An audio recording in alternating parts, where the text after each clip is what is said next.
Hi, good to have you with us here from our Atlanta studio. I'm Matt Weiner. That's the ringmaster right there. Derek Fisher, Carlos Boozer. Good to see you, fellas. Good to see you. So why? Good. Good. Everything's good. They're good in Houston right now. They've got more of their parts back.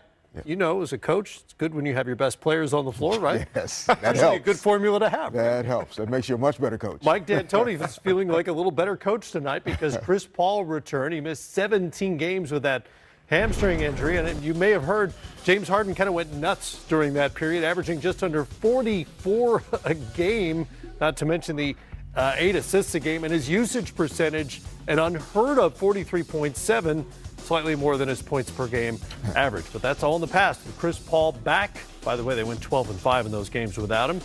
Paul back for the Rockets tonight with the Orlando Magic in town. We have a highlight. I thought we had a highlight. I'm sorry. My mistake. No, we do have a highlight. This just in. We're waiting expectantly. There it is. There it is. There's Chris Paul. I swore to you guys we had a highlight. 17 games away. How would he look? How many minutes would he play? All those questions to be answered. James Harden. 304 straight points without an assisted bucket at that point. But the Magic are building a lead here early on. Nikola Vucevic with the rebound, put it back. Everyone seems to think he's going to be an all-star when the reserves are announced.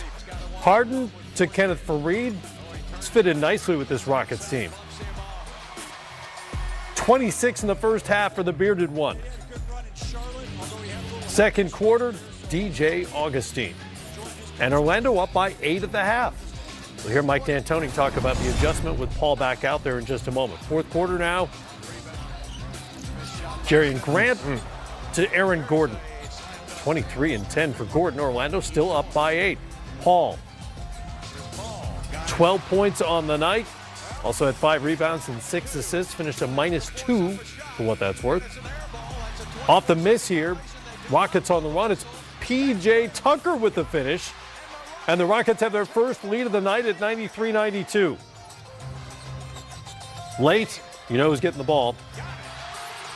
It's Harden. Big 3. And then a step back 2. They finished the game 24-11. And the Houston Rockets get the win with Paul back on the floor, 103-98.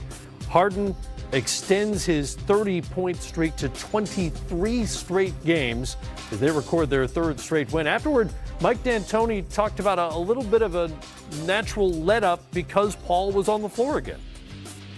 You know, with Chris back, sometimes you have a tendency, you look, Chris is back, and you let down a little bit. And it's nothing against Orlando, but it's still not a national TV game, and it's a game you got to grind out. And they have some very good offensive players, and we let them go. And we didn't have the necessary energy to start the game. But because of their spirit and where we want to be and who they are, they kept digging it, and finally we held them to 37 in the second half, and that was awesome. That was really good defense. And it was, and I just told James, they voted him in the wrong place. They got him at a guard in the All-Star game. He should be at center. And that's what he is. He's a point center.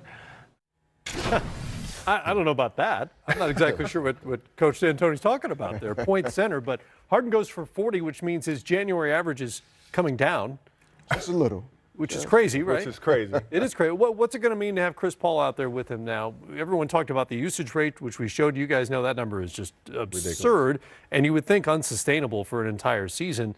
Now he gets some possessions off, but even at the end of the game, there was a possession where Paul had it for a little while and then gave it over to James Harden so he could knock down a late bucket. Yeah, no, in my opinion, I think it allows the Rockets to start to settle into the style of play that they're going to need to in order to win in the postseason. That balance between how much the ball is in Harden's hands, playing minutes with Chris Paul. Harden's on the bench. Now Chris Paul is running the show, leading the offense, etc. That's where the Rockets are right now. I think they are positioned perfectly, actually, to start playing some of their best basketball as a group while Clint Capella is still out. I think we have to give some props to Kenneth Faried. Yeah. He's come in, I think, to Houston. He's been active. He's done all the things that he has done in his NBA career, rebounding, energy, activity, and I think that's helped the Rockets be sound on the defensive end. even while Harden has been explosive offensively. Yeah, I agree. I mean, I think CP coming back is going to give James Harden a little bit of rest. He can still get his 40 points or 35 points and be effective, but you see more guys getting touches, different ways, more pick and rolls, more assists, 4 guys in double figures, good numbers. You know, it gives James Harden a chance to rest a little bit more as well, not so much pressure on him. And like Fish said, it gets them ready for postseason basketball. It's tough to win a championship or go for a championship when you got one guy with that kind of usage percentage, which is unheard of. Yeah, tough to win that way. Yeah. Well, and a lot easier to game plan for. Whether or not you can stop him, it's a whole lot easier to game plan if you know the same guy is going to have the ball on every possession, not just at the end of the game, but the entire game. Yeah, and you've seen some of the Rockets' opponents in the last week or so, I think starting with the Lakers, really being aggressive defensively to get the ball out of his hands at times, to get all the way into his space, force him to go right and live inside the three-point line. Those are things that teams started to adjust to. To Harden's credit, he adjusted and was still able to figure out how to get points as well as get wins, but tough to do when you're trying to advance from round 1, 2 into the conference finals and then NBA finals. You heard Mike D'Antoni praise his team's defense in the second half. They only allowed 16 points in that fourth quarter. Remember, Jeff Buzdelik, who is their defensive coordinator, left the team over the offseason, then returned a little after Thanksgiving. Maybe we're starting to see the fruits of his return there, even without a couple of their elite defenders from last year's team. Yeah, Jeff is a good defensive mind, and obviously D'Antoni is a master at offense, as we've seen his whole coaching career. You got to have a guy like that on your staff, talking about Jeff, to be able to give some good points of shrinking the floor, contested shots, go for the rebound, gang rebound, things like that good defensive coaches, good defensive teams, as Fish knows, championship teams win on defense, even though they have good offensive players. Yes, for sure, and that's what we've seen from the Warriors, who have they're the standard bearer. Right. Defensively, they've been at the top of the league. The Spurs, great defensive teams over the years. To Booz's point, though, about Jeff Buzdelik, great defensive mind. He holds the line in terms of that end of the floor, which allows Mike D'Antoni to really focus on where his strengths are. And then also, I think the Carmelo Anthony not impact, but the energy, trying to figure out, is Melo here? Is he not here? Right. Now being able to move past that. I think all of these things are kind of combining itself, and the Rockets are starting to round into the team that we thought they were going to be when the season started. He's not only not there anymore, tonight he was in New York to watch the Heat and the Knicks, which you'll see a little later on. So still no Clint Capella, and he's weeks away from returning, but with Paul back in the lineup, Kenneth Faried's played good minutes, as you mentioned a few moments ago. How close are the Rockets right now, with 30-ish games to go, to where they were at the end of last season? That's a tough question. I think, they still will feel the impact of Noah Ariza, Noah Mbah in terms of that length and versatility on the defensive end, in particular when they face the more explosive offensive teams.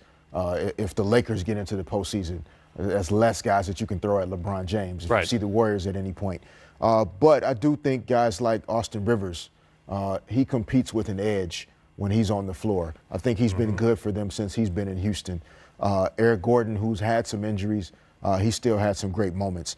I don't think they're as good as they were when the season ended last year in the way that it did for them.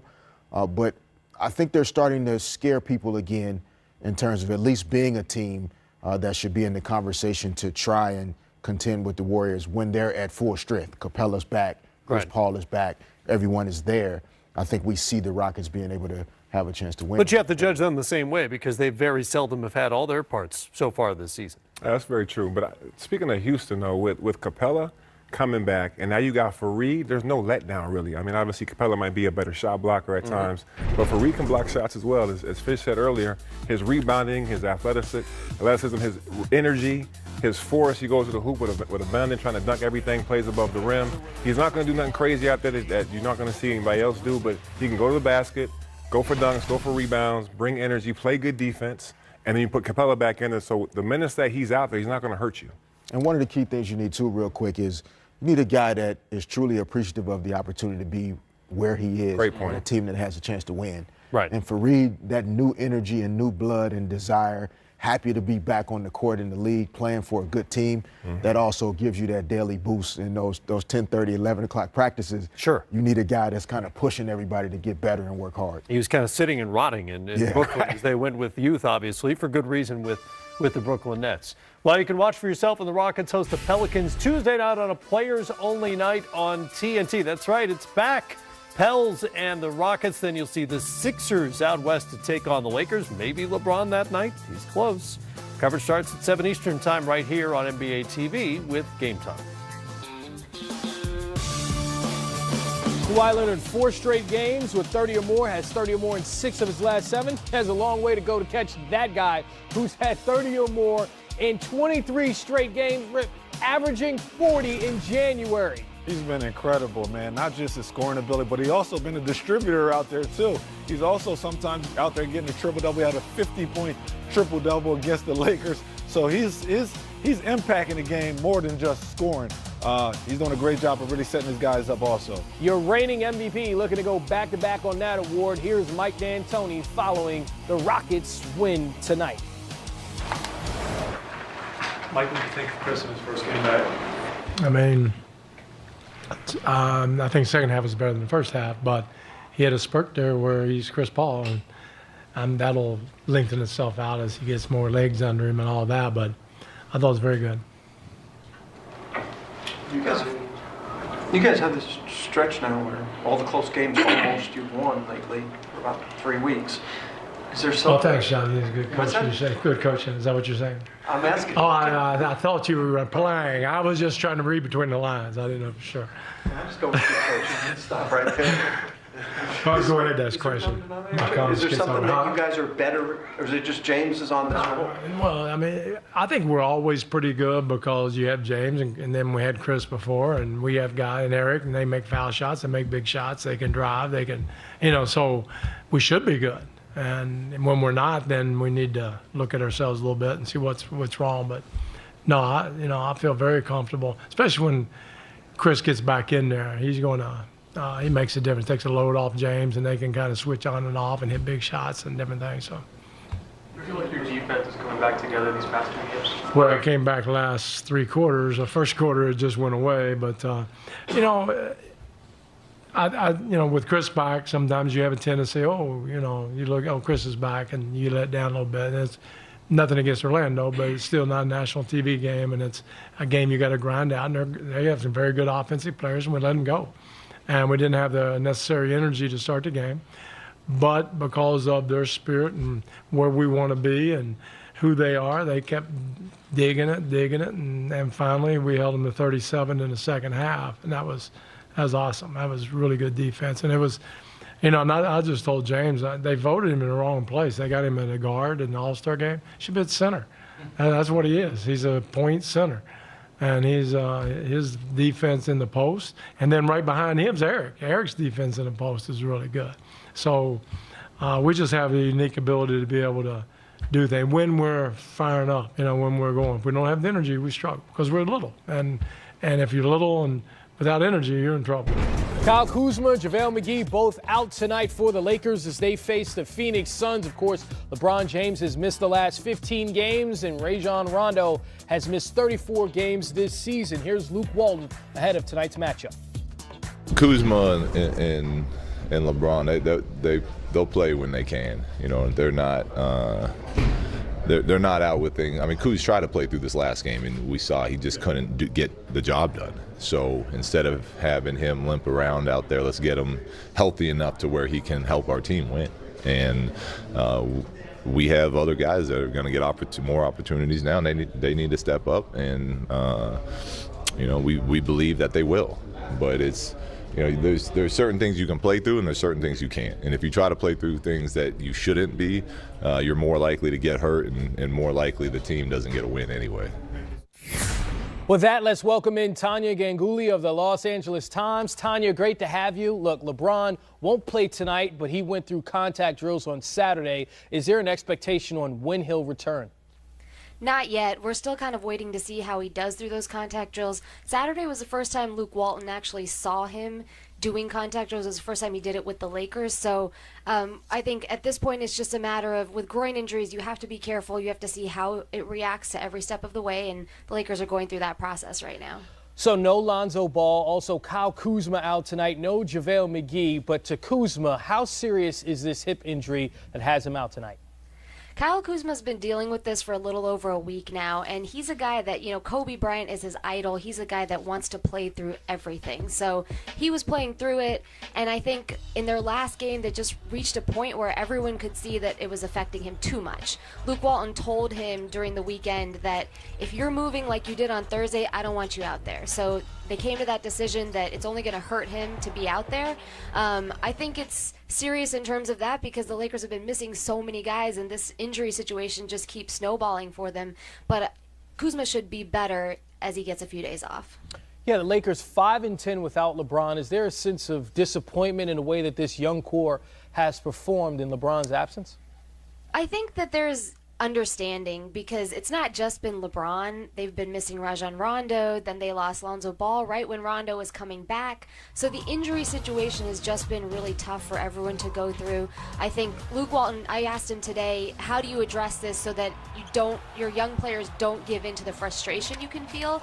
And he said that you address it, you talk about it, you make sure they're aware that this is something that can happen, and hopefully they can get themselves past that. But it's just been so tough. I mean, not just LeBron, which is a huge injury to have, but they've had so many other pieces missing, and today with Kyle Kuzma missing, that's going to be a significant dent to their firepower.